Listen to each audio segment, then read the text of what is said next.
एक बार रुक्मिणी जी ने और जाम्बवती जी ने, सत्यभामा जी ने, मित्रवृंदा जी ने, सबने यमुना जी से कहा कि इतना हम लोग प्रेम करती हैं श्री कृष्ण से और हाव भाव कटाक्ष से उन्हें अपनी ओर आकृष्ट करना चाहती हैं और हमारी सेवा में या भावना में भी कोई न्यूनता नहीं है, फिर भी ये प्रेम तो राधा रानी से ही करते हैं, लगातार उन्हीं का स्मरण करते हैं, उनकी याद आते ही रोने लग जाते हैं। तो ऐसा ब्रज में क्या है, ब्रज लीला में ऐसा क्या है? तो यमुना जी ने कहा कि ये दूसरा तो कोई वर्णन नहीं कर सकता, पर रोहिणी माता का ये सौभाग्य है कि उन्होंने ब्रजवास करते हुए संपूर्ण ब्रजलीला का दर्शन किया है, या तो दर्शन किया और जो नहीं देखा वो सुना है। तो ब्रजलीला के रस को रोहिणी माता जानती हैं।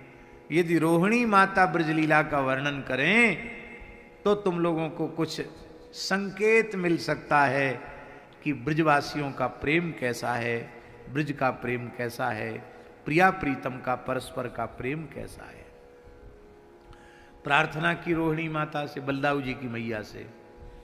रोहिणी मैया बोली कि तुम्हारा प्रस्ताव बहुत खतरनाक है। क्यों? बोले हम लीला का वर्णन तो करेंगी पर ठाकुर कृष्ण बलदेव सहन नहीं कर पाएंगे उसको, वो इतना महाभाव जग जाएगा कि कुछ न कुछ अनर्थ हो सकता है, तो बोले उनको आने नहीं देंगे। ऐसे पंडाल बना के कथा नहीं करवाएंगे, महल में आप बैठ जाना और वहां किसी पुरुष मात्र का प्रवेश वर्जित होगा, केवल हम सब श्री कृष्ण की रानी पटरानी ही रहेंगी और आप कथा कहना। वो ठाकुर जी आए तो सुभद्रा जी बोली कोई बात नहीं, इतने सबकी इच्छा पूरी हो रही हमारी भाभियों की, तो इतनी सेवा हम कर देंगी, हम दरवाजे पर खड़ी हो जाएंगी, खबरदार मत घुसना इसके भीतर। न दाऊ जी को घुसने देंगी न श्री कृष्ण को घुसने देंगी।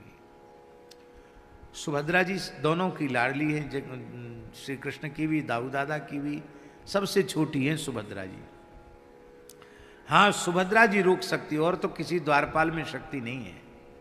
सुभद्रा जी खड़ी हो गई और लीला वर्णन करते करते रोहिणी माता भावाविष्ट हो गई और ब्रजलीला का जैसे ही गान शुरू किया रोहिणी माता ने, ठाकुर जी से रहा नहीं गया।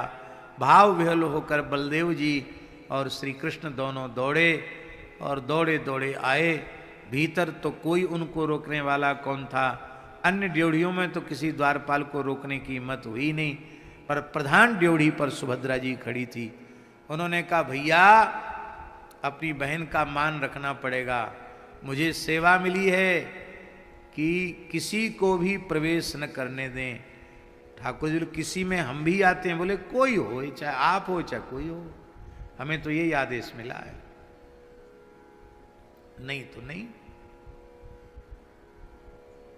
दाऊ जी ने करी, तू बड़ी हट करने लग गई, अब जो कछु समझ लो, आप यदि अपनी बहन का मान रखो तो भीतर मत घुसना।